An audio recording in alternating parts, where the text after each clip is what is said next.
විද්‍යා ප්‍රබන්ධ අනාගතයට මඟ පෙන්වීමක්. විද්‍යා ප්‍රබන්ධ ගැන කතා කරන වැඩසටහන් මාලාවේ දෙවෙනි වැඩසටහනටයි අපි ප්‍රවේශ වන්නේ. පළමු විද්‍යා ප්‍රබන්ධ වැඩසටහනේදී අපි විද්‍යා ප්‍රබන්ධ කෘතීන් ගණනාවක් ගැන කතා කළා. ඉතින් අද අපි සූදානම් වෙන්නේ තවත් විද්‍යා ප්‍රබන්ධ කෘති කිහිපයක් පිළිබඳව කතා කරන්න. ඒ විතරක් නෙවෙයි විද්‍යා ප්‍රබන්ධ කියන්නේ මොනවද? විද්‍යා ප්‍රබන්ධ වල අන්තර්ගත විය යුත්තේ මොනවාද? සහ වර්තමාන විද්‍යා ප්‍රබන්ධ වල තත්ත්වය මොකක්ද? අතීතයේ කොහොමද මේ ගැන කතා කරන්නයි අපි සූදානම් වෙන්නේ. අද අපේ ආරාධනය පිළිගෙන අපිත් එක්ක මේ විද්‍යා ප්‍රබන්ධ ගැන කතා බහට එකතු වන්නේ අයෝධ්‍යා සොනාලි. අයෝධ්‍යා ආයුබෝවන්. ආයුබෝවන්. ඉතින් අයෝධ්‍යා මේ දැන් විද්‍යා ප්‍රබන්ධ ගැන අපි කතා කරන්නේ. එතකොට විද්‍යා ප්‍රබන්ධ ලේඛනයේදී ඔබ දැනට ග්‍රන්ථ 4ක් රචනා කරලා තියෙනවා. ඔව්. එතකොට මේ ග්‍රන්ථ රචනා කරන්නට කලින් වෙන මොනවා හරි ග්‍රන්ථ රචනා කළාද, වෙන වර්ගයේ පොත් ලිව්වද, එහෙම නැත්නම් මුලින්ම විද්‍යා ප්‍රබන්ධද ලියන්න පටන් ගත්තේ? මම මුලින්ම ඇත්තටම ලියන්න පටන් ගත්තේ ඉස්කෝලේ 8 වසරේ වගේ ඉන්න කාලේ. එතකොට මුලින්ම ලිව්වේ ඒ කාලේ අර ළමයින්ගේ වික්‍රම දඟකාර ක්‍රියා ඒ වගේ දේවල්. ඊට පස්සේ 10 වසර 11 වසර වගේ වෙද්දි තමයි විද්‍යා ප්‍රබන්ධ වලට වැඩි නැඹුරුවක් දක්වුවේ. හැබැයි මගේ මුද්‍රණයෙන් පළවෙනියෙන්ම එන්නේ විද්‍යා ප්‍රබන්ධයක් නෙවෙයි, මේ ඒක නවකතාවක්. ඊට පස්සේ 2020 තමයි පළවෙනි විද්‍යා ප්‍රබන්ධය රචනා කරන්නේ. දැන් අර එක කතාවක් කියවනේ පුංචි කාලේ වෙන පොත් ලියනවා, හැබැයි මේ විද්‍යා ප්‍රබන්ධ වලට කැමැත්තක් එනවා කියලා. ඇයි විද්‍යා ප්‍රබන්ධ වලට කැමැත්තක් එන්නේ? මොකක්ද ඒකට හේතුව? මම හිතන්නේ ඒ කාලේ මම කියවපු දේවල් සහ විදුසර සහ තරුලව සංග්‍රහව සහ විදුසර පුවත්පත මම 10 වසරේ 9 වසරේ වගේ ඉඳලා තමයි මේ ඒ පුවත්පත ගන්නෙ. ඒ වගේම ආතර් සී ක්ලාග් මහත්මයාගේ වගේ පරිවර්තන කෘති ඒ වගේ පොඩි කාලේ ඉඳන්ම කියවුවා. ඊට පස්සේ හිතුණා ඇයි මටත් ලියන්න බැරි මේ වගේ කියලා. ඉතින් පොඩි නිර්මාණ කළා. මේ A level project එකටත් individual project එකටත් මම කරේ විද්‍යා ප්‍රබන්ධ කෙටි කතා පොතක් ලියපු එක. ඒකත් මුද්‍රණය කරේ නැහැ. 2020 තමයි විද්‍යා ප්‍රබන්ධයක් ලියන්න පුළුවන්. එතකොට අර ඉස්කෝලේ කාලේ ලිව්වයි කිව්වනේ. ඒ කොයි කාලේද? ඒ කියන්නේ විද්‍යා ප්‍රබන්ධ. ඔව්. 10 වසරේ වගේ. අවුරුද්ද? 2008 දී. එතකොට ඒ කාලේ ලංකාවේ තරම්ම විද්‍යා ප්‍රබන්ධ ප්‍රචලිත වෙලා තිබුණාද? එහෙම නැත්නම් විද්‍යා ප්‍රබන්ධ අඩුයිද? මොකක්ද අත්දැකීම? ඒ කාලේ එච්චර තිබුණේ නැහැ. ඇත්තම කියනවා නම් මම කියන්නේ ආතර් සී ක්ලාග් මහත්මයාගේ වගේ ඒ පරිවර්තන ඒ වගේ දේවල් කියවලා තියෙනවා. ඊට පස්සේ ඔය විදුසර පත්තරේ යන මේ කෙටි කතාව යන සමහර ඒවා කොටස් වශයෙන් යනවා. ඒවා කියවනවා. මම ඇත්තටම විද්‍යා ප්‍රබන්ධ වලට ගොඩක් ආස වෙන්න පටන් ගත්තේ මේ දමිත නිපුණජිත් මහත්මයාගේ පොතෙන්. ඒ කියන්නේ යාගේ විස්මිත සිහින දකින්න පොත. ඒක කියවලා තමයි මම ගොඩක් ආස වුණේ. ඊට පස්සේ යාට මම ඒ කාලේ ඊමේල් එකකුත් යවුවා. එයා බලලා තින්නේ ඒක මේ වෙනකන් සමහරවල්ලාට මේ දැක්කට පස්සේ නෑ මම යාට කිව්වා. ඊට පස්සේ එයා කිව්වා ඒ කාලේ එච්චර ඊමේල් බැලුවේ නැහැ මේ කියලා. විස්මිත සිහින දකින්න ගැන මොකද හිතුනේ? මොනවද දැනුණද? ඒක දැන් විද්‍යා ප්‍රබන්ධයක් ලියන්න තරම් දැනෙන්න ඕනේ අපිට. ඒක දැනෙන්නේ කොහොමද දැනුනේ? ඒක ඇත්තටම අර සමහර විද්‍යා ප්‍රබන්ධ කියලා කියවලා තියෙනවා මම ඒවා අර hard science fictions. ඒවා අර හැම කෙනාටම තේරෙන්නේ නැහැ. දැන් අනිත් එක මම ඒ කාලේ පොඩි අර ඉස්කෝලේ යන කෙනෙක්නේ. එතකොට අර ලියලා තියෙන ශෛලයයි විද්‍යාවයි මේ අර මික්ස් කරලා ලියලා තිබ්බ විදිහ. ඒ තරම් මේ ලස්සනයි මෙහෙම දෙයක් කරන්න පුළුවන්ද කියලා දෙයක් හිතුණා මේ. ඉතින් එච්චර ලස්සන ලියන්න පුළුවන් නම් මමත් පොඩි try එකක් දෙන්න ඕනේ. වගේ දෙයක් හිතලා තමයි මමත් ලියන්න පටන් ගත්තේ. දැන් ඒ උත්සාහයේ ප්‍රතිඵලය මතකද? මොකක්ද ඒ උත්සාහයේ ප්‍රතිඵලය? ඊට පස්සේ ඒ කියන්නේ ඒ පොඩි කාලේ මම අහන්නේ දැන් මටත් ලියන්න පුළුවන්ද කියලා බලන්න මම ලියන්න පටන් ගත්තා. මොකද්ද ලියපු පළවෙනි කතාව කියලා මම අහන්නේ. ඊට පස්සේ ලියපු පළවෙනි කතාව තමයි මෙන්න මේක. මේ ඒක ඊට පස්සේ මම පොඩ්ඩක් සහතරු වැලෙන්න තුරු මිතුරා. ඔව්. ඒක මම හැබැයි පොඩ්ඩක් මොඩිෆයි කරා. ආපහු මේ ඔය තරගෙට දාන්න. ඕක තමයි මගේ පළවෙනි ලියපු concept එක science fiction විදියට. ඒ කාලේ ඉස්කෝලේ ළමයි මේ ඉස්කෝලෙත් මම අරන් ගියා ලියලා අතින් ලියපු පොතක්. ඒගොල්ලෝ මේ මට දෙන්න කියලා පොර කකා කියවුවා. ටීචර්ටත් දෙන්නුවා. මේ ටීචර්ත් ලස්සනයි කිව්වා. ඉතින් ඊට පස්සේ ඒක මේ එහෙමම තිබ්බා මුකුත් කරේ නැහැ. ඒ පොත තමයි මම පොඩ්ඩක් වෙනස් කරලා මේ 2023 මේ නිකමට හිතලා මේ ඒ යොවුන් ලේඛක තරඟාවලියට දැම්මේ. දැන් අර ඔබ එක තැනක කියනවා මේ hard science fiction සහ soft science fiction. එහෙම නැත්නම් දෘඪ විද්‍යා ප්‍රබන්ධ සහ මෘදු විද්‍යා ප්‍රබන්ධ. එතකොට දෘඪ විද්‍යා ප්‍රබන්ධ ඇතැම් අයට තේරුම් ගන්නට අපහසුයි කියලා ඔබ කියනවා. අනිත් පැත්තෙන් මෘදු විද්‍යා ප්‍රබන්ධ එහෙම නැත්නම් විස්මිත සීන දකින්නා සහ අතිබහුතරයක් අයිති වෙන කොටස කියවලා තේරුම් ගන්න පුළුවන් කියලා ඔබ කියනවා. දැන් ඔබ ලියන්න පටන් ගත්ත වෙලාවේ ඔබ බොහෝ විට මෘදු විද්‍යා ප්‍රබන්ධ වලට යොමු වුණාද? එහෙම නැත්නම් ඔබ දෘඪ විද්‍යා ප්‍රබන්ධයක් ලියන්න උත්සාහ කළේ නැද්ද? මොකද්ද ඔබේ අදහස? මම මේ වෙනකන් කියන්නේ ඇත්තටම කියනවා නම් මගේ කාලයගේ කැඩපත කෘතියෙන් මම මේ දෘಢ විද්‍යා ප්‍රබන්ධයක් ගොඩනගන්න උත්සාහ කළා. ඒත් ඇත්තම කියනවා නම් කියවට පස්සේ සමහරු තේරෙන්නේ නැති තැන් තියෙනවා කියලාත් කිව්වා. හැබැයි මට එහෙම දෙයක් ඇත්තටම ඕනුනේ නැහැ. ඒ කියන්නේ අර පොත මුද්‍රණය කරන්න කලින් මගේ යාළුවෝ පොඩ්ඩක් කියවුවා තේරුම් නැති තැන් තියෙනවා. ඊට පස්සේ මම පුළුවන් තරම් ඒවා තවත් සයන්ටිෆිකලි අඩු කරලා හැමෝටම තේරෙන්න පුළුවන් විදිහට පොඩ්ඩක් ලිව්වා. දැන් ඔබ දෘಢ විද්‍යා ප්‍රබන්ධයක් ලියන්න කොහෙන්ද විද්‍යාත්මක දැනුම එකතු කරගත්තේ? අපි මදක් කතා කරමු මේ පොත ගැන. දැන් මේ ග්‍රන්ථයේ නම කාලයාගේ කැඩපත. මෙන්න මේ ග්‍රන්ථය. එතකොට මේක දෘಢ විද්‍යා ප්‍රබන්ධයක් කියලා ඔබ කියනවා. ඒ දෘಢභාවය ටිකක් අඩු කරනවා මුලින් බලපු මුලින් කියවපු යාළු හිත මිත්‍රාදීන්ගේ අදහස් මත. එතකොට මේ දෘಢ විද්‍යා ප්‍රබන්ධයක් ලියන්න නම් විද්‍යා ප්‍රබන්ධ ලේඛකයෙකුට කොයිතරම් ප්‍රබල දැනුමක් තියෙන්න ඕනද? කොයිතරම් ව්‍යාප්ත වෙච්ච දැනුමක් තියෙන්න? ඔව් ඇත්තම කියනවා නම් අපිට අර නිකන් නව කතාවක් ලියනවා වගේ විද්‍යාත්මක දේවල් නිකන් හිතලා අපිට ලියන්න බෑ. ඒවට අනිවාර්යෙන් තර්කයක් තියෙන්න ඕනේ. ඉතින් මේ කෘතිය ගැන කිව්වොත් මේ කෘතිය ගොඩක් මේවා වෙලා කියන්නේ මේ කෘතිය පාදක වෙලා තියෙන්නේ ගේම් එකක් වටා. ඒ ගේම් එකට පාවිච්චි කරලා තියෙන්නේ augmented reality කියන සංකල්පය.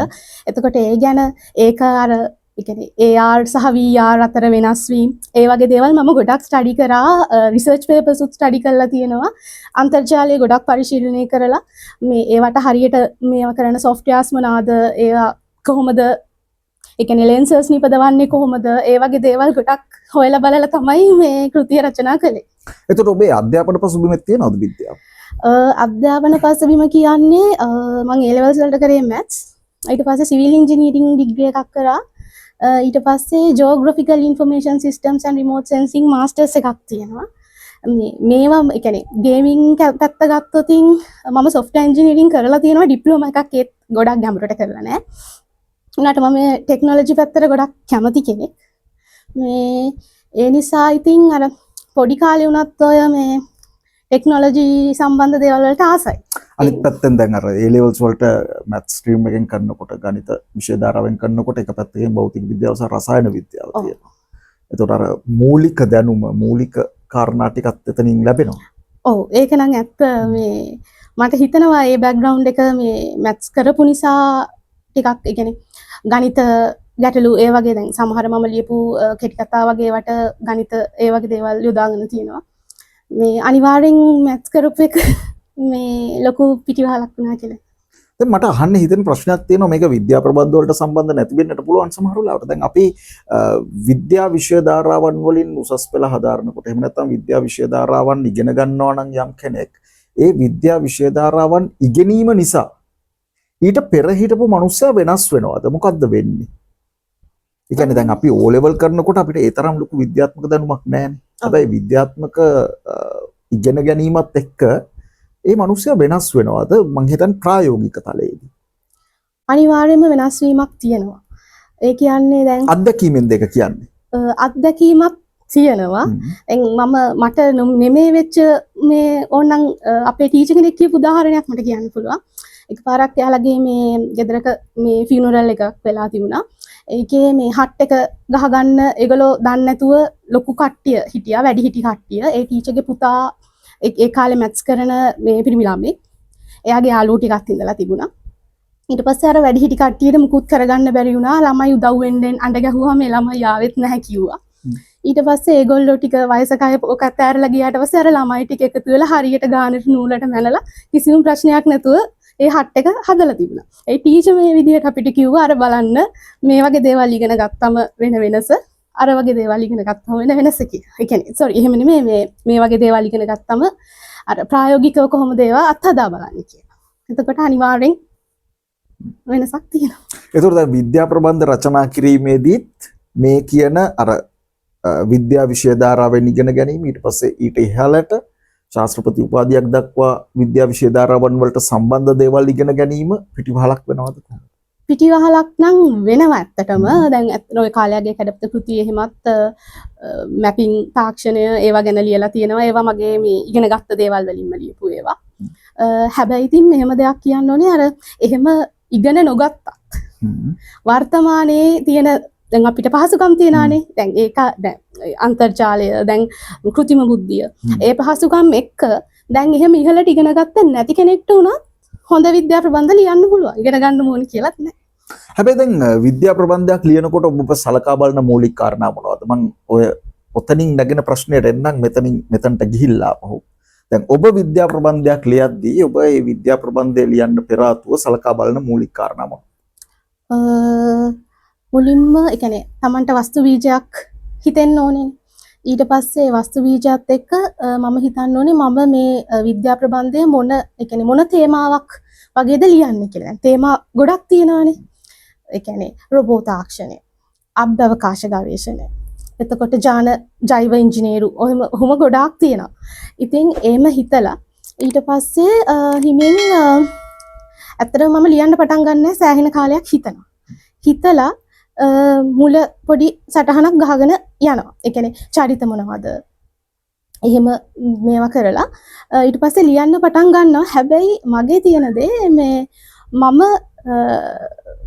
අර කතාවේ අවසානය අන්තිමට මට හිතෙන දේ තමයි මම ලියන්නේ. ඒ කියන්නේ මම මුලින්ම ගොඩ නගන්නේ නැහැ. මගේ කතාව මෙහෙමයි කියලා. මට හිතෙනවා මම මෙහෙම වෙනස් කරන්න ඕනේ කියලා. සමහර විට මම මුලදී හිතපු අවසානය නෙමෙයි අන්තිමට තියෙන්නේ. අන්න ඒ විදිහට තමයි මම මේ ගොනු කරගන්නේ. හැබැයි ගොඩාක් රිසර්ච් කරනවා දේවල් හොයනවා. ඒ හොයන්න මොනවද පාවිච්චි කරන්නේ? දැන් ඔබ කිව්වා ඔය මේ AI තාක්ෂණය ඊට පස්සේ අපේ දැනුම ඊට පස්සේ සමහර වෙලාවට සමහර ලේඛකයන් පුස්තකාල වලට ගිහිල්ලා තොරතුරු හොයනවා.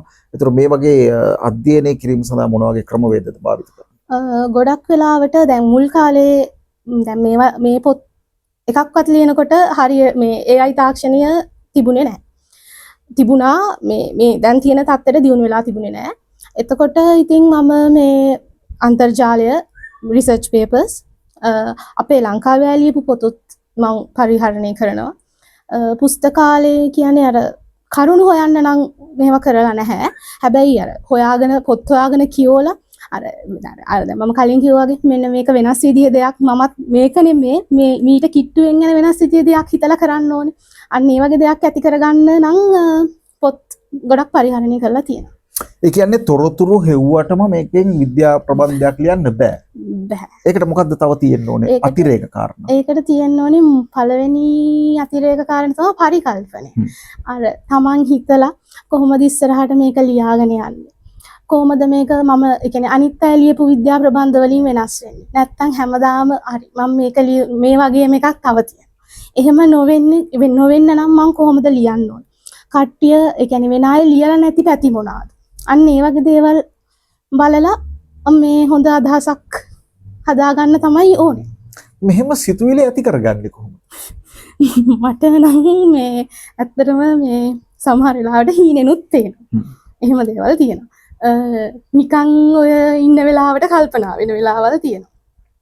තවත් සමහර වෙලාවට ඒ කියන්නේ ඔය වෙන ඒ කියන්නේ විද්‍යාත්මක කරුණු මොන හරි කියවගෙන යනවා නම් අපි මොන හරි ආටිකල් එකක් එහෙම දෙයක් දැකලා මේක මට බැරි මේක කතාවකට හරවන්න. අන්න එහෙම හිතිලා ලියන අවස්ථා තියෙනවා. හොඳයි දැන් අපි මේ කාලයාගේ කඩපතට එමු. මේකේ චරිත කීයක් විතර තියෙනවද? ඒ චරිතවල ස්වභාවයන් කොහොමද? ඕකේ ප්‍රධාන චරිත 7ක් තියෙනවා. ඔතන ඇත්තටම තියෙන්නේ තරගයක් සඳහා ගේම් එකක් නිර්මාණය කරනවා. මේ ඒගොල්ලෝ ලංකාවේ ගේම් කම්පැනි එකකින් මේ තරගයක් සඳහා ගේම් එකක් නිර්මාණය කරනවා. ඒගොල්ලෝ දාගන්නේ ඔග්මන්ටඩ් රියැලිටි සංකල්පය. ඊපස්සේ ඒකෙන් ඒගොල්ලෝ ඒ කියන්නේ ඒ ක්‍රීඩාව ඇතුලේ තියෙන්නේ අපිට ප්ලේ වෙන්න තියෙන්නේ ලංකාවේ ඉතිහාසය. ඒ කියන්නේ රාවණා රජුරෝ ඒ කාලේ ඉඳලා වර්තමානයට වෙනකන් චැප්ටර්ස් බෙදලා ප්ලේ කරන්න තියෙනවා. දැන් මට ප්‍රශ්නයක් තියෙනවා එතනදී. දැන් අපි විද්‍යාව ගැන කතා කරනවා, විද්‍යා ප්‍රබන්ධ ගැන කතා කරනවා. මම දන්න තරමින් රාවණ සම්බන්ධයෙන් ලංකාවේ කිසිදු විද්‍යාත්මක සාක්ෂියක් නැහැ. නැහැ. එහෙනම් ඇයි ඔබ රාවණ වගේ දෙයක් මට සම්බන්ධ කරන්නේ? ඒ කියන්නේ ඒක සංකල්පයක්. දැන් මෙතනත් අර ඇත්ත ඉතිහාසය නෙමෙයි ප්ලේ වෙන්නේ. අපිට මෙතන තියෙන්නේ අර විකල්ප ඉතිහාසය. ඒ කියන්නේ දැන් උදාහරණයක් විදිහට මේකේ දැන් අපේ අර රාම රාවණා සටනෙන් රාවණා පරදිනවා කියලානේ තියෙන්නේ. දැන් මේකේ ගේම් එකේ ගිහිල්ලා ප්ලේයර්ට ගිහිල්ලා පුළුවන් වෙනස් කරන්න රාම පෙරදිලා රාවණ දිනන විදිහට. ඊට පස්සේ රාවණ දිනුවොත් ඊළඟට මොනවද වෙන්නේ? එයා රාවණ දිනුවොත් ප්ලේ කරන්න වෙන්නේ එක මෝඩ් එකක. රාම දිනුවොත් ප්ලේ කරන්න වෙන්නේ තව මෝඩ් එකක. අන්න ඒ විදිහට යන එකක් තමයි තියෙන්නේ. අන්න ඒකට තමයි අපි කිව්වේ පරිකල්පනය අවශ්‍යයි විද්‍යාත්මක ප්‍රබන්ධයක්, විද්‍යා ප්‍රබන්ධයක් රචනා කරන්නට කියලා. දැන් මේක කියවන්න වෙනවා රාමද දිනන්නේ, රාවණාද දිනන්නේ, ක්‍රීඩා කරන කණ්ඩායම මොකද කරන්නේ, කොහෙ ගිහිල්ලාද, කොයි විදිහටද ක්‍රීඩා කරන්නේ, කවද ජයග්‍රහණය කරවන්නේ, ජයග්‍රහණය කරන කෙනා එක්ක ඉතිරි කාරණා කොහොමද වෙන්නේ කියනවනම් මේ ග්‍රන්ථය කියවන්න වෙනවා. නේද? මේක හොයාගන්න. හරි. දැන් අපි යන් ඔබේ පළමු ග්‍රන්ථයට. මේක සහතරු වැලෙන්නා තුරු මිතුරා. මේක මොන වගේ ග්‍රන්ථයක්? මේක ඇත්තටම පරිසර සංරක්ෂණය තමයි මූලික තේමාව කරගෙන තියෙන්නේ. මෙතන වෙන්නේ ග්‍රහලෝකයක් විනාශ වෙලා තියෙනවා පරිසර සංහාරය නිසා. එහෙම විනාශ වෙච්ච ග්‍රහලෝකයක පිටසක්වල ජීවියෙක් ලංකාවට එනවා. ලංකාවට ඇවිල්ලා එයා උදව් කරනවා. ඒ කියන්නේ එයා මඟ පෙන්නනවා මේ අපේ රට විනාශ කරන්නේ නැතුව, ඒ කියන්නේ අපේ වන සම්පත් ඒවා විනාශ කරන්නේ නැතුව මේ ඒ කියන්නේ එයාලගේ ග්‍රහලෝකෙ විදිහට අපේ ග්‍රහලෝකෙ පත් කරගන්න එපා කියන තැනට. ඒ වගේ දෙයක්. ඒක මම පොඩි කාලේම ගත්ත සංකල්පයක්. මේ ඒකෙදී අර ඒක පටන් ගන්න අර ළමයි වගේ කැම්ප් එකකට ගිහිල්ලා ඒ කැම්ප් එකේදී මේ කියන්නේ සිංහරාජේ කඳවුරකට ගිහිල්ලා ඉස්කෝලේ ළමයි වගේ. ඒකට මේ ආගන්තුක මේ වනජීවි නිලධාරියෙක් විදිහට එනවා තරුණයෙක්. ඒ තරුණයා තමයි අර පිටසක්වල ජීවියා. එයා ඒ කණ්ඩායමේ අයව මෙහෙවන විදිහ එතන එක ගෑනු ළමෙක් ඉන්නවා. එයාගේ බලය ඒ ගෑනු ළමයාටත් මේ එයා කියලා දෙනවා එයා මේ කොහොමද කරන්න ඕනේ, මිනිස්සුන්ගේ හිත වෙනස් කරන්න ඕනේ. ඒ වගේ කතාවක් තමයි. දැන් එතකොට අර පිටසක්වල ජීවියෙක් පෘථුවියට ඇවිල්ලා එහෙම නැත්නම් ලංකාවට ඇවිල්ලා ලංකාව ඇතුලේ හැසිරීලා ලංකාවත් එක්ක ගනුදෙනු කරනකොට විද්‍යාත්මක සම්බන්ධය කොහොමද ඔබ ගොඩනගන්නේ? දැන් පිටසක්වල ජීවියෙක් පෘථුවි වාසියෙක් බවට පරිවර්තනය වෙන්න ඕනේ. එතකොට පෘථුවියේ තියෙන ලක්ෂණ වලට එකඟ වෙන්න ඕනේ. එහෙමත් නැත්නම් ඒවත් එක ජීවත් වෙන්න ඕනේ. මේ සම්බන්ධය කොහොමද ගොඩනගන්නේ? මේකේදී නම් එයාලගේ පොඩි ශරීරයේ වර්ණය තමයි වෙනසකට තියෙන්නේ. ඒ කියන්නේ මේ පිටසක්වල ජීවියාව අරගෙන තියෙන්නේ එයා හරියටම මන්දාකිණිය මොකක්ද කියලා කියන්නේ නැහැ. මෙහෙ කෙනෙක් නෙමෙයි. ඒ කියන්නේ අපේ මේ මන්දාකිණී ඒ පැත්තේ කෙනෙක් නෙමෙයි, දුර එක්කෙනෙක් කියන්නේ නැහැ. හැබැයි එයාගේ ඇස්වල පොඩි වෙනසක් තියෙන බවක් පෙන්නනවා. ඒ කියන්නේ එයා වර්ණ එක විදිහට වර්ණ මාරු කරනවා ඇස්වල ආලෝකය එන විදිහවලට. ඒ වගේම කන් දෙක මේ අනුවර්තනය වෙලා තියෙනවා වැඩිපුර ඇහෙන විදිහට. අන්න ඒ වගේ පොඩි වෙනස්කම් ටිකක් තියෙනවා. කටුස්සන්ගේ ජාන මුසුනා කියලා ඔබට හිතෙන්න පුළුවන්. එහෙම නෙවෙයි. ඊළඟට මේ කිඹුල් සිහිනය විද්‍යා ප්‍රබන්ධ කෙටි කතා අයෝධ්‍යා සොනාලිගේ විද්‍යා ප්‍රබන්ධ කෙටි කතා පොත කිඹුල් සිහිනය. මේකත් ලංකාවට සම්බන්ධයි. ඕක කෙටි කතා සංග්‍රහයක්. ගොඩක් කතා ගෙතිලා තියෙන්නේ ලංකාවේ මේ ලංකාව පාදක කරගෙන. උදාහරණයක් විදිහට ඕක එක කතාවක් තියෙනවා. මොනවාද? ගිවිසුම් කරඬුව. ඒ කියන්නේ කතෝලික මේ ක්‍රිස්තියානි බයිබලයේ තියෙන ගිවිසුම් කරඬුව කියලා දෙයක් තියෙනවා. නික්මයාමේදී ඒ කියන්නේ නික්මයාම පරිච්ඡේදය බයිබලයේ ඒකේ තමයි සඳහන් වෙන්නේ. ඒකේ තියෙනවා ඒ කියන්නේ දෙවියන් වහන්සේ වෙනුවෙන් අර ඊශ්‍රායල් ජනතාව හදපු මේ ඒ කරඬුව ලංකාවෙන් හොයාගන්නවා වගේ දේවල් එක කතාවක තියෙනවා එහෙම දෙයක්. ඒ කරඬුව ලංකාවෙන් හොයාගන්න දෙයක්. දැන් මගේ ප්‍රශ්නේ ඊළඟ ප්‍රශ්නය ඇයි මේ විද්‍යා ප්‍රබන්ධ සියල්ලට ඔබ ලියූ දැන් මේ ග්‍රන්ථ 3ක් ගැන අපි කතා කරා. මේ ග්‍රන්ථ 3ටම ශ්‍රී ලංකාව සම්බන්ධ කරන්නේ. මෙහෙමයි දැන් මම ලියන්නෙත් සිංහලෙන්නේ. එතකොට ගොඩක් දුරට මම මේක ලියන්නේ සිංහල පාඨකයට. එතකොට දැන් අපි වෙන ඔය පිටරට ඇමරිකාව ඒ වගේ දෙයක් අරගෙන ලියුවොත් ගොඩක් අය හිතනවා මේ ලියන දේ මේ පරිවර්තනයක් නැත්තම් කොපියක් එහෙම දෙයක්. දැන් උදාහරණයකට මගෙන් ඕක දෙතුන් දෙනෙක්ම අහලා තියෙනවා මේ පොත්වල විතරක් නෙමෙයි මේ අර මම ලියපු යෝන් නවකතා ගැන මේවා මේ පිටරටවල් වලින් කොපි කරලා ලියපුවද එහෙම කියලා. ඉතින් මේ අර එහෙම ලියන්න බෑනේ අපිට. ඒ කියන්නේ එනම් ලියුවොත් ඒ වගේ දෙයක් හිතන වෙලාවල් තියෙනවා. ඒකත් එක්කයි ඉතින් අර අපිට දැනෙන්න එපා. අපේ දෙයක් විදිහට අපිට දැනෙනවා අපේ සිංහල විදිහට ලංකාවේ විදිහට ලිව්වා. ඒ නිසා ඉතින් මේ මම ගොඩක් ඒවා ඒ කියන්නේ ගොඩක් කියන්නේ 90%ක් මම ලියලා තියෙන්නේ ලංකාව පාදක කරගෙන. ඇයි විද්‍යා ප්‍රබන්ධ ලියන්නේ? ලොකුම දේ මගේ ආසාව. ඒ කියන්නේ සමහර ඒවා තියෙනවා ඒ කියන්නේ කවුරු නොකියුවත් මම මෙහෙම දෙයක් කරානේ කියලා දෙයක් මට හිතෙන ඒක ඇතුලෙන් එන ආසාවක්. මේ තව කවුරු හරි එක කියවුවොත් කියවපු කෙනෙක් ආයෙ මට කිව්වොත් මේක මේ හරි ලස්සනට ලියලා තියෙන හැම කියලා ඒක මම ලබන තෘප්තිය.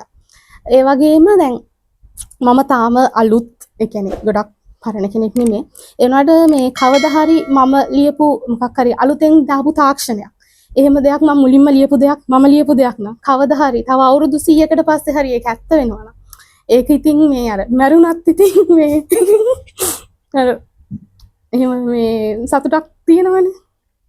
ඒතර විද්‍යා ප්‍රබන්ධ ඔස්සේ පාඨකයාට දැනුමක් ලබා දෙන්න පාඨකයාව ඥානනය කරන්න වගේ අදහසක් නැද්ද ඔබට?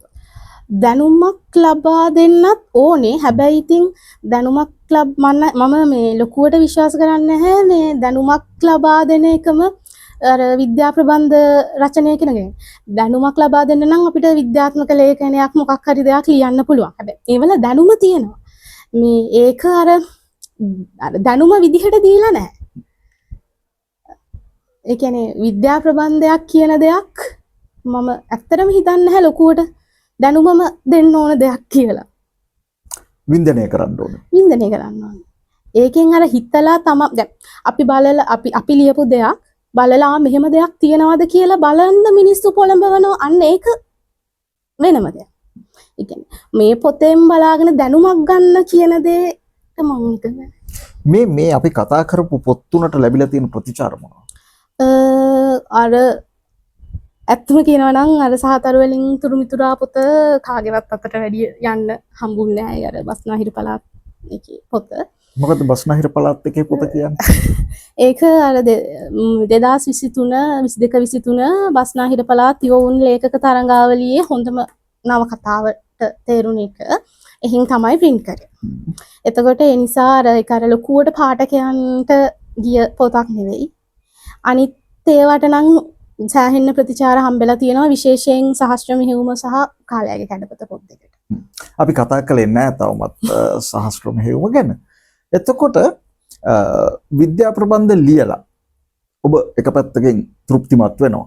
එතකොට ඉදිරියේ මොකක්ද ඔබේ විද්‍යා ප්‍රබන්ධ ලේඛනයේ ඉදිරියේ මොකක්ද? ඉදිරියටත් දැන් මගේ තව එක පොතක් ගැන අදහසක් තියෙනවා. ඒක වෙනස්ම සංකල්පයක් කවුරුත් ලියලා නැති එකක්. ඒක පොඩ්ඩක් දැන් විස්තර හොයාගෙන හිතාගෙන යනවා. තව මේ මම ඉංග්‍රීසි මාධ්‍යෙනුත් පොඩ්ඩක් ලියන්න පටන් ගත්තා. මේ කෙටි කතා ටිකක් ලියාගෙන යනවා. ඒත් විද්‍යා ප්‍රබන්ධද? විද්‍යා ප්‍රබන්ධ. එතකොට සාමාන්‍යයෙන් පොතක් ලියන්න විද්‍යා ප්‍රබන්ධයක් ලියන්න ගත කරන කාලය කොයි වගේද?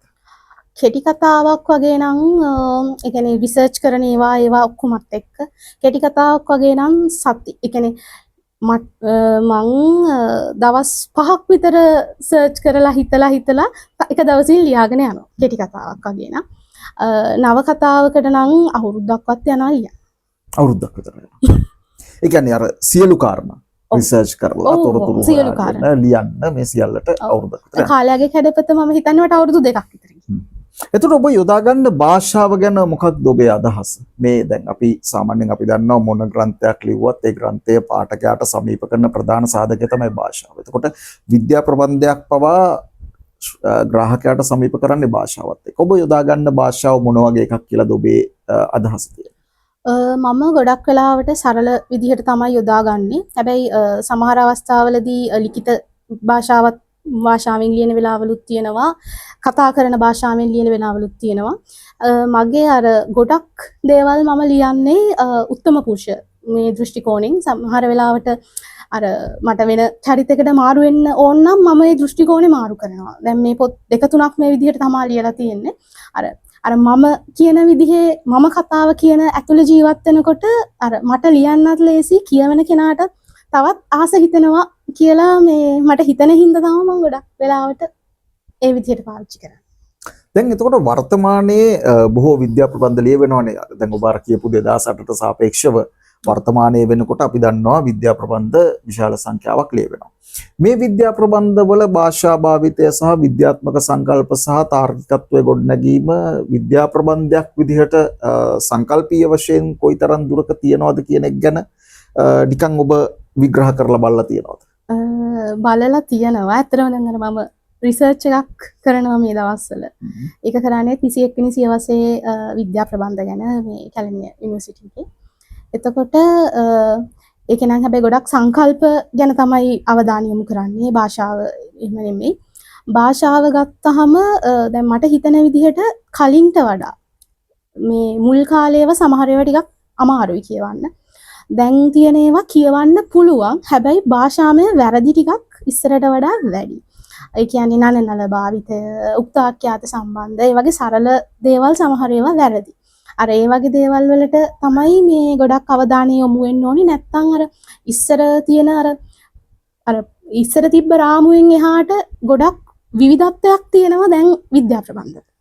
දැන් සංකල්පීය පසුබිම ගත්තොත් එහෙම දැන් අපි ඔය කතා කරේ භාෂාව ගැන අපි සංකල්පමය වශයෙන් දැන්ට ලියවෙන විද්‍යා ප්‍රබන්ධ ඔබේ මතයට අනුව කියන්නේ අපිට පෞද්ගලික මතයක් නෙදරන්න වෙන්නේ මේ සංකල්පීය වශයෙන් ගත්තොත් විද්‍යා ප්‍රබන්ධ හොඳ තැනක තියනවාද එහෙම නැත්නම් තව සංවර්ධනය විය යුතුයිද එහෙමත් නැත්නම් මේක ටිකක් එක තැන ලගිනවා වගේ තැනක තියනවාද මොකද ඔබට දැනෙන්නේ සංකල්පීය වශයෙන් කිව්වොත් නම් ඉස්සරට වඩා සෑහෙන්න හොඳයි හැබැයි තව ටිකක් ඉස්සරහට යන්න පුළුවන් මොකද දැන් ඇත්තම කියනවා නම් ඉස්සර ගොඩක් දේවල් කියන්නේ ඔය රොබෝලා මේ අභ්‍යවකාශය ඒ වගේ අර සාමාන්‍ය මේ අර මුල් කාලීන සංකල්ප එක විතරයි ගියේ.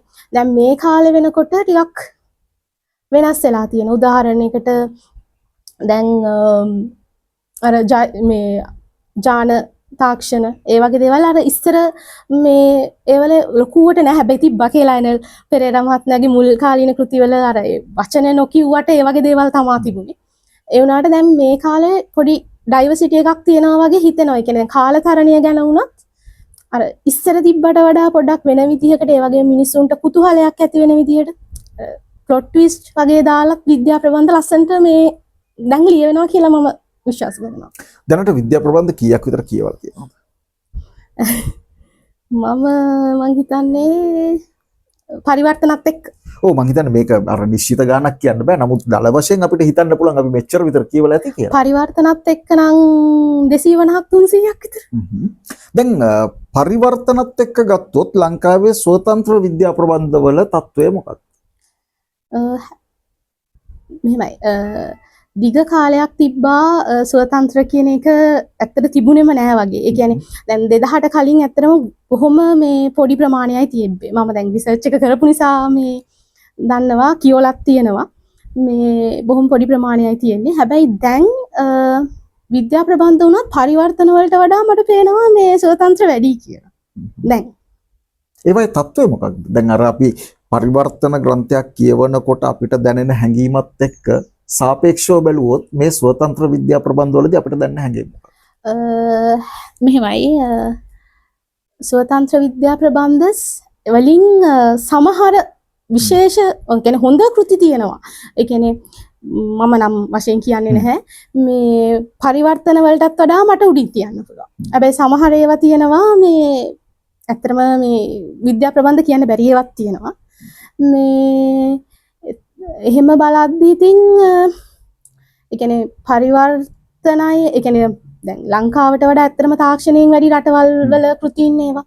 ඒ වුණාට ඉතින් ඒහා තරඟ වදින්න පුළුවන් කට්ටිය මෙහි ඉන්නවා කියන්නේ සංකල්පීය වශයෙන් පුළුවන් කියලා මම විශ්වාස කරනවා. එතකොට අර පොඩි ගැප් එකක් තියෙන තැන. ඒ කියන්නේ එතනට යන්නේ නැහැ අර ඔබ කියවනේ සමහර වෙලාවට මේවා විද්‍යා ප්‍රබන්ධද කියලා ප්‍රශ්නයක් තියෙනවා කියලා.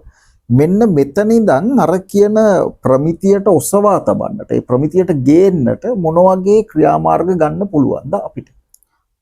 අපිට කියන්නේ ඒක ලේඛකයාම හිතලා පොඩ්ඩක් වෙනස් වෙන්න ඕන දෙයක්. ඒ කියන්නේ දැන් ඔව් එහෙම වෙනස් වෙන්න ඕන කාරණා මොනවද? ඒකයි ප්‍රශ්නේ. මෙහෙමයි අර ස්පෙකියුලේටිව් ෆික්ෂන්ස් කියලානේ අපි ඔක්කොටම කියන්නේ අර මේ ලෝකේ තියෙන සැබෑ තර්කානුකූල රටාව පාවිච්චි නොකර යන ඕනම ප්‍රබන්ධයක් රැටෙන්නේ මේ ස්පෙකියුලේටිව්. එතකොට ඒ ගණයට විද්‍යා ප්‍රබන්ධයි ෆැන්ටසි හොරර් ඒ ටික ඔක්කොම අයිති වෙනවා. ඉතින් ඒ අතරේදී අපි බලන්න ඕනේ ඒ වලින් විද්‍යා ප්‍රබන්ධය වෙනස් කරගන්නේ කොහොමද කියන. කියන්නේ දැන් විද්‍යා ප්‍රබන්ධයට ෆැන්ටසි මේ විදිහක් දෙන්න පුළුවන්. හැබැයි දුන්නට ඒක අපි කියලා තියන්නේ විද්‍යාත්මකව මේක මෙහෙමයි වෙන්නේ කියලා. ඒ කියන්නේ අපි කියන කතාවට විද්‍යාත්මක සම්බන්ධතාවක් සහ ඒ තහවුරු කළ හැකි ක්‍රමවේදයක් තියෙනවා. අනිවාර්යයෙන්ම. ඒ කියන්නේ දැනට එහෙම එකක් නොතිබුණා වෙන්න පුළුවන්. ඒ කියන්නේ ඒ කියන තාක්ෂණය දැනට නැහැ කියන්නේ. ඒ කියන්නේ ඉදිරියට භාවිතා වෙන. ඒ වුණාට ඒකට අර අපිට ඒක මේ පිළිගත හැකි ක්‍රමවේදයක් නෙමෙයි. පිළිගත හැකි ක්‍රමවේදයකින් දෙන්නුලා මෙහෙම වෙන්න පුළුවන්. හැබැයි ඒක අර මැජික් වෙනවා ඒ වගේ දේවල් නෙමෙයි. ඒ කියන්නේ ඒක පැහැදිලිවම විද්‍යාත්මක සම්බන්ධතාවය. විද්‍යාත්මක ඒ කියන්නේ අර මැජික් වගේ දෙයක් කියලා කියමු. ඒක වුණත් විද්‍යාත්මකව මේ මොනවාද හරියට මේ විස්තර කරලා තියෙනවා නම් එහෙම ඒ කියන්නේ සමහර විදිහට දැන් මගේ මේ ශාස්ත්‍ර මෙහෙම මේ වගේ ස්ථාන කීපයක් තියෙනවා. ඒක මේ බැලුමට ෆැන්ටසි කියලා හිතන වෙලාවලුත් තියෙනවා. ඒ වුණාට ඒක ඇතුලේ මේ ඔප්පු කරලා තියෙනවා. ඒ කියන්නේ කොහොමද කරලා තියෙන්නේ. හරි. සහස්‍ර මෙහෙයුම ලියවෙන්නේ ඇයි?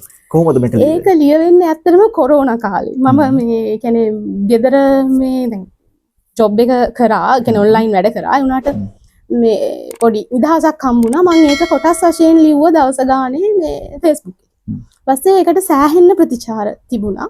මේ කියන්නේ දවස ගානේ ලියන කෙනේ මගේ යාළුවෝම චරිත කරලා තමයි මම මේක ලිව්වේ. ඒ කියන්නේ මේක ඇතුළේ ඉන්න ඇත්ත චරිත. ඇත්ත චරිත. සමහර බොරු අය මේ කියන්නේ ප්‍රධාන චරිත දෙක බොරු අනිත් අය ඇත්තටම ඉන්න කට්ටිය. ඒ කට්ටිය මතක් කරන්න බැරිද මේ වෙලාවේ? ඉන්නවා උතන චතුර චාමින්ද ලේඛකයෙක් විද්‍යා ප්‍රබන්ධ ලියන කෙනෙක්. මයුර නිලුපුල් කියලා මගේ යාළුවෙක් ඉන්නවා. හරිඳු අබේසිංහ කියලා යාළුවෙක් ඉන්නවා. සසන්ත කියලා මේ අපේ කලින් ඔෆිස් එකේ වැඩ කරපු අයෙක්. එතකොට මේ ඇත්ත නම් වලින්ද මේකේ තියෙන්නේ? ඇත්ත නම් වලින් තියෙන්නේ. අහහ. ඒ යාළුවන්ගෙන් ලැබුණු ප්‍රතිචාර මොකද? ඒගොල්ලෝ ඉතින් පොත අරගෙන ගිහලා කෙනෙක් ළඟ ෆොටෝස් තියෙනවා ඕකේ. මේ ඒගොල්ලෝ ඉතින් මේ සෑහෙන්න සතුටු වුණා. මෙහෙමයි මේ ඒ කියන්නේ ඒ සතුටත් එක්කම මේ මොනවාද මගෙන් දැන් ප්‍රින්ට් කරාට පස්සේ පොතුත් අරගෙන ගියා කට්ටිය යාළුවන්ට දෙන්න කියලා. එහෙමත් එතකොට මේ ඇත්ත කතාව එක්ක ප්‍රබන්ධයක් තියෙනවා මෙතන. ප්‍රබන්ධයක් තියෙන්නේ. මට සෑහෙන්න පොඩි ළමයි කෝල් කරනවා මෙසේජ් කරනවා මේක ඇත්තද පිටසක්වල ජීවියෝ ආවද මේ ඔයාව ඇක්සිඩන්ට් වුණාද එහෙම කිය මේකේ තියෙන විස්තර ඒ විදිහටම අහනයි ඉන්නවා. දැන් ඔබ අර භාෂාව ගැන කලින් කතා කරානේ. මම මේක පෙරලලා බලද්දී මම දැන් දෙකක විතර මම දැක්කා ඉංග්‍රීසි වචන කිහිපයකුත් මේක ඇතුලේ තියෙනවා. හැබැයි මම ඒක දැක්ක තව විශේෂයක් තියෙනවා. ඒ ඉංග්‍රීසි වචන කිහිපය තියෙන්නේ එකිනෙකක් කතා කරන අවස්ථාවලදී. ඔව්. එහෙම යොදා ගන්න හේතුව මොකක්ද? දැන් මේක ලියවෙන්නේ මේ කාලේ. මේ යුගයේ ලියවෙන එක. දැන් හිතන්නකෝ මේ දැන් අපි සිංහල තමයි. ඒ වුණාට දැන් තරුණ පරම්පරාව වුණා අපි ඔක්කොමලා කතා කරන්නේ ඉංග්‍රීසි මික්ස් කරලා. එතකොට අර කියවන කෙනාට අපි මේ අර දැන් හිතුවොත් මම මේ මම මේක ඉන්ටර්නෙට් එකෙන් බලන්න. ඔන්න ඔහොම එකක් ලියනවා. ඒක ලියන මම මේක අන්තර්ජාලයේ සැරිසරා බලන්න. එහෙම කියනවට වඩා කියවන කෙනාට මම මේක ඉන්ටර්නෙට් එකෙන් බලන්නම් කියන එක දැනෙනවා. අන්න ඒක අර කතාවට ලයිව් ගතිය දෙන්න ඕන හින්දා තමයි මම ගොඩක් වෙලාවට මේ ඉංග්‍රීසි වචන පාවිච්චි කරන්නේ. හැම දෙයකම නෙමෙයි. මේකේ මොන වගේ කතා ප්‍රවෘත්තියක් තියෙන්නේ? මේකේ තියෙන්නේ අවුරුදු 1000කට يعني සහස්ත්‍ර මෙහෙයුම කියන එකේ යන්නේ එහෙමයි. අවුරුදු 1000කට කලින් වෙනවා පිටසක්වල ආක්‍රමණයක් ලංකාවේ අනුරාධපුර යුගයේදී. ඊට පස්සේ ඒ පිටසක්වල ජීවීන් පිරිසම ආයේ අවුරුදු 1000කට පස්සේ මේ යුගයේදී එනවා. ඒ ආක්‍රමණය වළක්ව ගන්න දරන ප්‍රයත්නය තමයි යන්නේ. ඒ යුගයේ කණ්ඩායම මේ යුගයේ කණ්ඩායම. එතකොට එකම කණ්ඩායමක් වෙන්නේ එකම කණ්ඩායම. පිටසක්වල ජීවිනුත් එකම කණ්ඩායම. අරගොල්ලොත් පුනරුත්පත්තිය ලැබපු එකම කණ්ඩායම. ඒගොල්ලෝ එකට එකතු වෙලා ඒ කියන්නේ මේ මේක වෙනුවෙන් එකතු වෙනවා. එතකොට දැන් පුනරුත්පත්තිය කියන කාරණේ විද්‍යාත්මකව තහවුරු කරපු කාරණයක් නෙවෙයි කියලා බොහෝ විට කියනවා. සමහර මතවාද තියෙනවා මේක විද්‍යාත්මකව තහවුරු වෙලා තියෙනවා කියලා. එක පැත්තකින් ගත්තොත් මේක ආගමික සංකල්පයක කාරණයක්. එතකොට මෙන්න මේ ආගමික සංකල්පත් විද්‍යා ප්‍රබන්ධයක එකතු කරන්න පුළුවන්ද? අනිවාර්යෙන් පුළුවන්. ආගමික සංකල්ප ඒ කියන්නේ මෙහෙමයි. මමත් කතෝලික. දැන් මම කිව්වේ අර කලින් ගියපු නික්ම යාම ඒ වගේ ප්‍රබන්ධයකදී මට බැනුම් අහන්නත් වෙන්න පුළුවන්. ඒ වුණාට මම ඉතින් ඒක ලියනවා. මේ ඇත්තටම මේ ආගමයි විද්‍යාවයි එක ළඟින් යනවා. මම විශ්වාස කරන්නේ.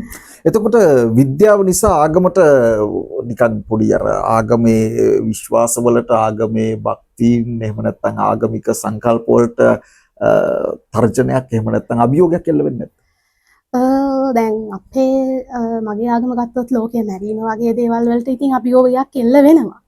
ඒ වුණාට ඉතින් අපි ඒ කියන්නේ මොන ආගම ඇදහිව්වත් පොඩ්ඩක් අර ප්‍රායෝගිකව විද්‍යාත්මකව හැමදේම බලන්න පුරුදු වුණා නම් ඉතින් ඒක මේ ඒක වඩා හොඳයි. වඩා හොඳයි. මම හිතන්නේ ලෝකේ තියෙන සියලු ආගම් වල තත්ත්වය ඔව්. ඒ සියලු ආගම් වල විද්‍යාත්මකව තහවුරු කළ නොහැකි කාරණා අන්තර්ගතයි. ඔව්. සහ තහවුරු නොකළ කාරණා අන්තර්ගතයි. කියන්නේ තහවුරු කරන්න බැරි දේවල් තියෙනවා, තහවුරු කරන්න උත්සාහ කරලා ඒක ෆේල් වෙච්ච අවස්ථා තියෙනවා, මේ වගේ දේවල් තියෙනවා. නමුත් ආගමික කාරණා එක්කත් විද්‍යා ප්‍රබන්ධ ගොඩනගන්න පුළුවන්. එතකොට ඉතින් සමහර වෙලාවට අර කිව්වා වගේ බැනුම් අහන්න වෙනවා. හරි. දැන් විද්‍යා ප්‍රබන්ධයක් රචනා කරද්දී ඔබ කියපු එක කාරණයක් තමයි පරිකල්පනය. දැන් විද්‍යා ප්‍රබන්ධ ලේඛකයෙක් හිතනවනේ මොනවා හරි කාරණයක් ගැන හිතනවා. ඔබ හිතන්න කාලය යොදා ගන්නවද? ඒක ඉබේ හිතන්න දෙනවද? හිතෙන දේ වර්ධනය කරන්නේ කොහොමද? මේකට නිකන් උත්තරයක් තියනවද ඔබලා? ඇත්තටම මට වැඩිපුර වෙලා යන්නේ ලියන්න නෙමෙයි හිතන්න. ඉතින් මොකක් හරි සංකල්පයක් හිතුනම ඒක ඒ කියන්නේ දැන් මම වැඩත් එක්ක ඉතින් හැම වෙලේම ඕකම හිත ඉන්නත් බෑ. මේ අර මම ඒ ගැන පොඩ්ඩක් තව හොයලා බලනවා. හොයලා බලලා තව දිගට ඒ කියන්නේ මම හිතපු දේ තව වර්ධනය කරගන්නවා. කොහොමද තව මේක තව කොහොමද මීට වඩා තව හොඳ විදිහකට මේව කරන්න පුළුවන්ද? ඒ වගේ හිතනවා. මේ නැතුව අර එකපාර එක දිගට හිතලා එහෙම කරන්න නම් සෑහෙන්න අමාරුයි. දැන් අර ඔබ අධ්‍යයනයක් කරනවා කිව්වා 20 වන සියවසේ 21 වන සියවසේ ලියවිච්ච විද්‍යා ප්‍රබන්ධ ගැන. දැනට ඔබට මේ විද්‍යා ප්‍රබන්ධ ගැන අධ්‍යයනය කරද්දී ඔබට දැනිලා තියෙන හැඟීම මොකක්ද? මේ ලියවිච්ච විද්‍යා ප්‍රබන්ධ වල මූලික කාරණා සම්බන්ධයෙන්. එහෙම නැත්නම් මේකේ ප්ලොට් එක සම්බන්ධයෙන් ඔබට දැනලා තියෙන හැඟීම මොකක්ද? සමස්තයක් වශයෙන් ගත්තම මේ මෙහිමයි 100ට මම නිකන් මට දැනෙන විදිහට කියන්නම්. මට දැනෙන විදිහට 100ට 60ක් විතර කෘතීන් වල ප්ලොට් එක සෑහෙන්න හොඳ තත්ත්වයක තියෙනවා. මේ ඒ කියන්නේ සමහර අයගේ ප්ලොට් එක හොඳ වුණාට එතන අර විද්‍යාත්මක කරුණු හරියට ගලපලා නැති එහෙම දේවල් තියෙනවා. තවත් සමහරුන්ගේ හොඳට විද්‍යාත්මක කරුණු ගලපලා තියෙනවා. ඒ උනාට ප්ලොට් එක හරි සරල විදිහට. ඒ කියන්නේ මේ සාමාන්‍ය සරල විදිහට යනවා. ඒ තුන් විදිහෙම කෘති මට හම්බෙලා තියෙනවා. නිර්මාණශීලීත්වය ගැන මොකද හිතෙන්නේ? නිර්මාණශීලීත්වය ගැන කියනවා නම් මට ඇත්තටම දැනෙනවා මේ දැන් වර්තමානයේ ටිකක් නිර්මාණශීලීත්වයට වැඩි කියලා. කලින් ඒවට වඩා. සෑහෙන්න. ඒ කියන්නේ ඇත්තටම 2000 ඔය 2008 9 වගේ විතරින් පස්සේව සෑහෙන්න හොඳ තත්ත්වයක තියෙනවා නිර්මාණශීලීත්වය. මේ යන විදිහට විද්‍යා ප්‍රබන්ධ සාහිත්‍ය ලංකාවේ තව ටිකක් වර්ධනය වෙයිද ඉදිරියේදී? මට හිතෙන විදිහට අනිවාර්යෙන් වර්ධනය වෙයි. දැන් මම දන්න විදිහට අලුත් අය ගොඩක් තව ලියනවා. මේ අපිටත් වඩා පොඩි අය දැන් හොඳට ලියාගෙන යනවා.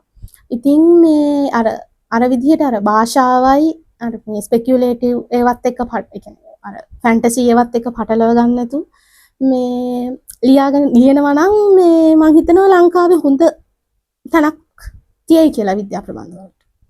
දැන් අලුතෙන් ලියන කණ්ඩායමට ඔය පණිවිඩේ විතරද දෙන්න තියෙන්නේ? එහෙම නැත්නම් තවත් පණිවිඩ තියනවද දෙන්න? අලුතෙන් ලියන අයට කියන්නේ මෙහෙමයි. තමන්ට ලියන්න පුළුවන් වෙන්න නම් අනිවාර්යෙන් තමන් කියවන්න ඕනේ. අර මේ කියවන්නේ නැතුව මේ මට මම ලියනවා මම පොතක් ලියනවා එහෙම කියලා පටන් ගන්න කොහොමදවත්ම බෑ. මම පොඩි කාලේ ඉඳලා මම හිතන්නේ මම පොත් 10000ක් වඩා කියවලා ඇති. කියන්නේ විද්‍යා ප්‍රබන්ධ විතරක් නෙමෙයි හැමදේම. එතකොට මේ අර ඒකෙන් තමයි අර ලියන ශෛලිය ඒ වගේ දේවල් හදා ගන්න පුළුවන්. නැත්තම් තාක්ෂණය නම් අපිට දැන් පහසුයි. ඕන දෙයක් හොයාගන්න පුළුවන් වෙනදා වගේ ඉස්සර වගේ නෙමෙයි. ඒ නිසා ඒ විදිහට අර තමන්ගේ භාෂාව හදාගන්න එකයි. දැන් අනිත් එක මේ AI පාවිච්චි කරන එක සම්පූර්ණයෙන්ම ලියන්න. සමහරු මම දැකලා තියෙනවා. කියන්නේ මම පොත් print කරපු පොත් ගැන මම දන්නේ නැහැ. මේ AI මේ ChatGPT Gemini වගේ සරල ඒවලිනුත් මේ කතා ලියන. ඉතින් ඒක අනිවාර්යෙන් ඒ වගේ දේවල් කරන්න එපා. එතකොට වෙන්නේ අර තමන්ගේ පරිකල්පනය කියන එක නැත්තටම නැති වෙලා අපි මේ තාක්ෂණික මේ මත යැපෙනවා අන්න ඒ විදිහට. ඒ කියන්නේ ඒ වගේ දේවල් කරන්න එපා කියලා තමයි ඉල්ලන්නේ තියෙන්නේ. ඒ කියන්නේ අවසානයේදී ChatGPT Gemini වගේ ඒවා අපිව මෙහෙවන්න පටන් ගන්නවා. අනිවාර්යෙන්. ඒකට අර අතීතයේ කියපු විද්‍යා ප්‍රබන්ධ වල තිබ්බ දේවල් ඇත්ත වෙනවා. මේක තමයි තත්වය. එතකොට විද්‍යා ප්‍රබන්ධ 4ක් දැන් රචනා කරලා තියෙනවා. මේ අතරේ කෙටි කතා තියෙනවා. තව කීයක් තියෙනවද දැන් ප්‍රකාශයටපත් නොකළ විද්‍යා ප්‍රබන්ධ? එකයි තියෙන්නේ. ඒක ප්‍රකාශයටපත් කරන්නේ නැද්ද? එක් සමාන දෙකක් තියෙනවා. එකක් මේ අර මම A level වලට කරපු ප්‍රොජෙක්ට් එක. ඒක මම හිතන්නේ මදි අර පොඩි කාලේ ලියපු එකක් නේ. ඒක ප්‍රකාශයටපත් කරන්නේ නැහැ. අර ඉංග්‍රීසි මාධ්‍යයෙන් ලියාගෙන ගිය කෙටි කතා එක ප්‍රකාශයටපත් කරන්න බලාපොරොත්තු වෙනවා. තව එකක් ලියන්න බලාපොරොත්තු වෙනවා. අර මං කිව්ව හිතේ තියෙන අදහස. ඔව් දැන් හිතේ තියෙන අදහස දැන් මේ දවස්වල වර්ධනය කරමින් යනවා. එතකොට මේ විද්‍යා ප්‍රබන්ධ වලට අමතරවත් ඔබ වෙනත් ග්‍රන්ථ රචනා කරලා තියෙනවා. ඔව් මං ගොඩක් දුරට ලියලා තියෙන්නේ යොවුන් නවකතා. ඒ කියන්නේ ළමයිගේ වීරක්‍රියා ඒ වගේ ඒ කියන්නේ ඒවල ඇතුළටත් මම විද්‍යා ප්‍රබන්ධමය ගුණය දාලා තියෙනවා. හැබැයි ඒවා විද්‍යා ප්‍රබන්ධ කියලා කියන්න බෑ. ඒවා ගොඩක් තියෙන්නේ මේ හොරු අල්ලන අර ඒ වගේ අර ළමයි ඒ වගේ දේවල්. ඒකෙත් අර ගොඩගේ ආයතනයේ පොත් දෙකක් තියෙනවා. මම මේ වසරේදී මේ අප්‍රේල් මාසයේ ප්‍රකාශයටපත් කරා ඉන්දුදුණු දොරටුව. ඒකත් යොවුන් නවකතාවක්. ඒකෙත් ඔය කාල දොරටු සංකල්පය තියෙනවා. හැබැයි ඒක මම මෙතනදී කතා කරන්න ගෙනාවේ නැහැ. ඒක සම්පූර්ණ විද්‍යා ප්‍රබන්ධයක් නොවේනේ. දැන් කොහොමද එකම වෙලාවක ග්‍රන්ථ දෙකක් ලියන්න පුළුවන්? දෙක පැත්තකින් යොවුන් නවකතාවක් ලියාගෙන යන අතර අනිත් පැත්තෙන් විද්‍යා ප්‍රබන්ධයක් ලියන්න පුළුවන්. පුළුවන්. මේ දෙක අතර සහ සම්බන්ධයක් ගොඩනගෙන්නේ නැද්ද? ලියන්න පුළුවන්. ලියන්න පුළුවන්. දැන්ටත් ලියාගෙන යනවද? නැහැ. දැනට නැහැ. හරි. එහෙනම් බොහොම ස්තුතියි අද අපිත් එක්ක කතා කරන්න සම්බන්ධ වුණාට. විද්‍යා ප්‍රබන්ධ ගැන අපි කතා කළේ. හැබැයි තව එක ප්‍රශ්නයක් තියෙනවා. ඒ ප්‍රශ්නේ තමයි දැන් ඔබ කියනවා මේ පුළුවන් තරම් පොත් කියවන්න කියලා ලියන්න. හැබැයි මේ කියවන පොත්වල ඔළුවේ රැඳෙන කාරණා අර අපි සමහර තැන් තියෙනවානේ අපි හරිම ආසයි ඒ තැනට. එහෙම නැත්නම් ඒ චරිතයට. දැන් උදාහරණයක් හටියට ගත්තොත් ජේ ගුණසේකර මහත්මයා පරිවර්තනය කරපු උබේ ජීව කියන කෘතියේ ඉක්තියන්ද කියන චරිතය මගේ ආසම චරිතය. මේ චරිතය අර ඔළුව ඇතුලේ හොල්මන් කරනවා කියලා කියන්නේ. ඒ වගේ හොල්මන් කරනවා. එතකොට සමහර වෙලාවට අපි යමක් ලියාගෙන යද්දි මේක ඇවිල්ලා අපේ චරිත අතරේ රිංගන්න උත්සාහ කරන්නේ නැද්ද? මට නම් එහෙම අත්දැකීමක් ඒ කියන්නේ මම ආස චරිත ගොඩක් තියෙනවා ඒ වගේ පොත්වල. හැබැයි එහෙම අත්දැකීමක් නම් නැහැ. මේ එහෙම වෙන්නත් පුළුවන් කියලා හිතෙනවා. වෙන්න පුළුවන්. එහෙම වෙනවා නම් ඒකෙන් ගැලවෙන්නේ කොහොමද? එහෙම වෙනවා නම් ගැලවෙන්න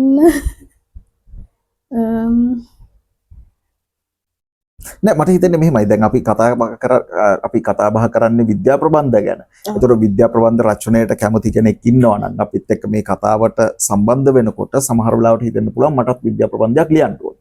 හැබැයි එතකොට අර ලියන්න පටන් ගන්නකොට වෙන දේවල් ඔළුවට එන්න පටන් ගන්නවා. මම අර පොත කියවුවා, මේ පොත කියවුවා, මේ පොත කියවුවා. ඒවැ තියෙන චරිත හරි ලස්සනයි. ඒවා හරි සුන්දරයි. ඒවා හරි වික්‍රමාන්විතයි මොනවා හෝ දැනෙන්න පුළුවන්. ඒ දැනෙන එක ප්‍රතිනිර්මාණය වෙන්න ඉඩ තියෙනවා. මේකෙන් ගලවෙන්නේ කොහොමද? දැන් ඔබ ලේඛිකාවක් නිසා මම අහන්නේ. ඒක මම හිතන්නේ අපේ ග්‍රාහකයාට වටින නිසා. ඔව්. ඒකෙන් ගැලවෙන්න ඉතින් කරන්න ඕනේ කියන්නේ තමන් කියවනවා. පොතක් හරි මොකක් හරි පරිශීලනය කරනවා. ඒ චරිතය ගැන තමන් හිතනවා. හැබැයි අර තමන්ගේ නිර්මාණයට අර දැන් ලියාගෙන යද්දි මට හිතෙනවා නම් මම ඒ චරිතය ගැන මම ලියන්නේ ඒ චරිතය නෙමෙයි ඒ කියන්නේ මම ලියන්නේ මම ලියාගෙන යන චරිතය ගැන නෙමෙයි. මම අර වෙන පොතකින් ගත්ත චරිතයක් ලියාගෙන යනවයි කියලා හිතනකොට පොඩ්ඩක් නවතින්න. නැවතිලා පොත වහන්න. වහලා මේ පොඩ්ඩක් පැත්තකටලා හිතන්නේ ඇයි මම මේක ලියන්න හිතුනේ මේ මෙයා ගැන ඇයි මම දැන් ලියන්න ගත්ත විදිහ නෙමෙයි නේ දැන් ලියන් යන්නේ. ඒක පොඩ්ඩක් හිතලා ආයි ඊළඟ දවසේ පොත ඇරලා ලියන්න ගන්න.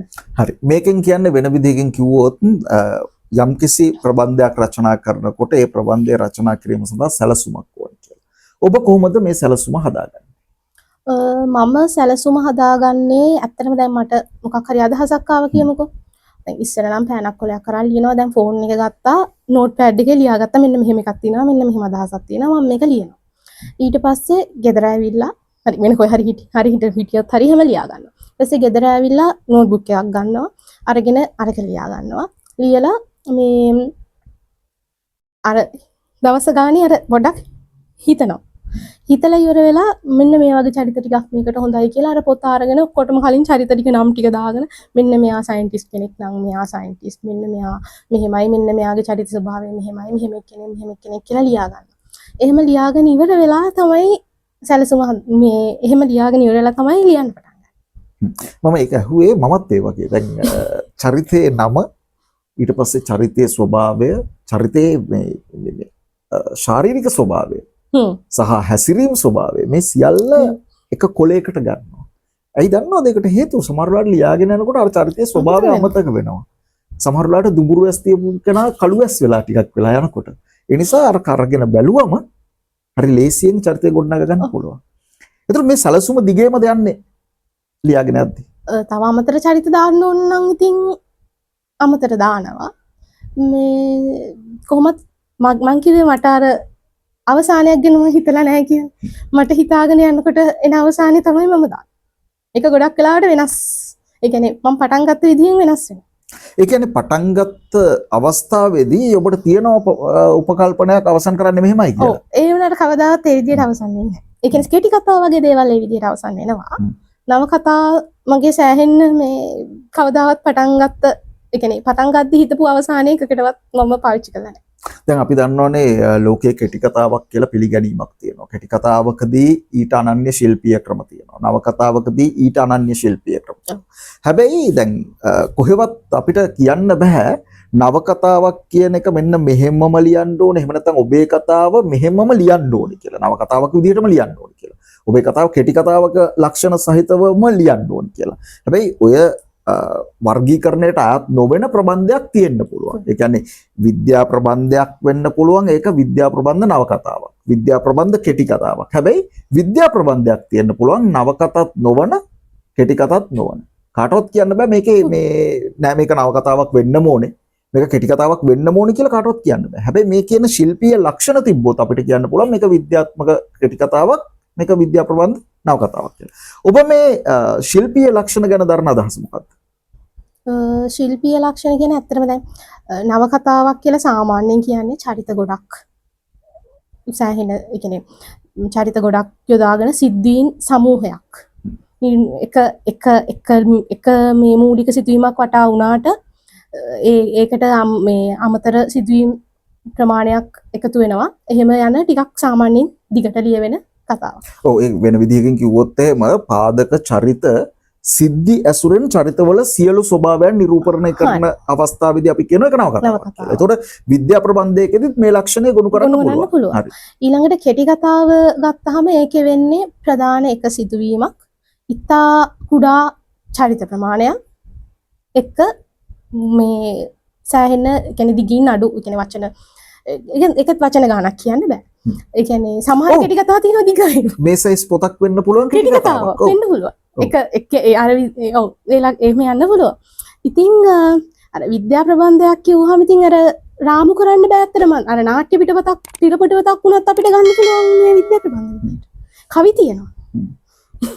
ඒක තමයි මම අහන්නේ. ඔබ මේ ශිල්පීය ක්‍රමය අනුගමනය කරනවද විද්‍යා ප්‍රබන්ධයක් ලියද්දි නැද්ද? ඒක අමතක කරලා ලියලා අවසානයේදී මේකට අර්ථකථනයක් දෙනවද?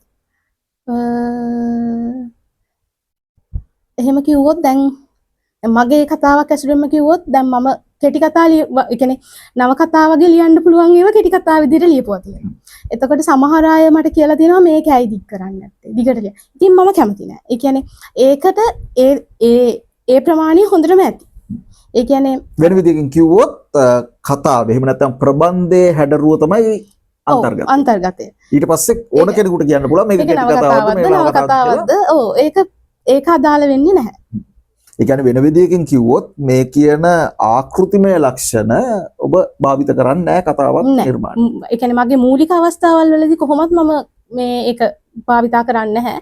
හැබැයි අර ලියාගෙන යනකොට මටම දැනුණොත් මම කෙටි කතාවකට හිතලා කියලා ලියන්නේ නැහැ.